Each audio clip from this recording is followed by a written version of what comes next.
Well, counties could phase out thousands of short-term rentals if a bill passes this legislative session. It could make a major change on Hawaii's housing. Our Paul Drew shows us why groups and government leaders rallied around the bill today.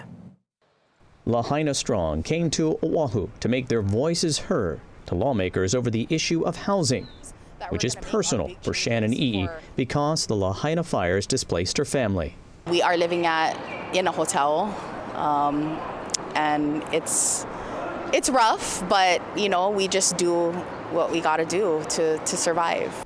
9 months after the devastating fires, her family will have to move again. We don't have a lot of time. I'm going to say that people in hotels have gotten letters this past week, and so it's a high stress level. A lot of people are scrambling, trying to figure out where they're going to go. Her family lived in a 3-bedroom home before it burned down.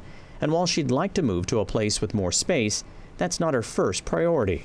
To be able to stay on the west side with our community, and I think that's the most important thing for me. She and hundreds of other families are in hotels because there's not enough housing available to them, even though there are thousands of short-term vacation rentals on Maui. Rentals in apartment zones that some council members would like to phase out if the current bill passes this legislative session. There's about 7,000 units on that in that zone, 2,200 of which are in West Maui. And so it would immediately provide housing for folks that want to stay in West Maui, which is the majority of our people looking for housing right now. That's why Lahaina Strong came out to show their support of the measure and remind lawmakers of the commitment they made at the start of this legislative session. From the beginning, we'd heard legislators unified in their call to action with legislation centered in the recovery of Lahaina. Yet we've seen so many amazing bills die that would have been potentially monumental, not for just Lahaina, but for the entire state. The bill still alive would create a state law that would not conflict with county regulations, allowing those counties to phase out short-term rentals.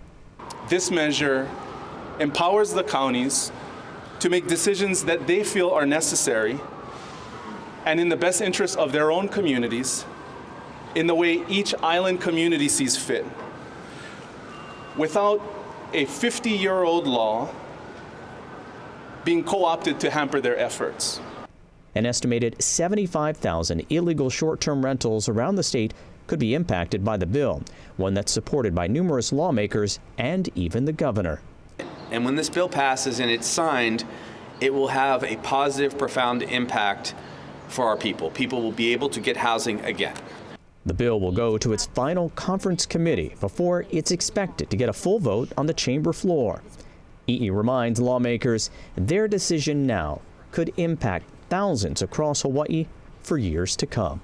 The little changes that we're going to make are big changes for not just our community, but for Kopai'aina Hawaii, for everybody. It affects our whole state. Paul Drews, Island News.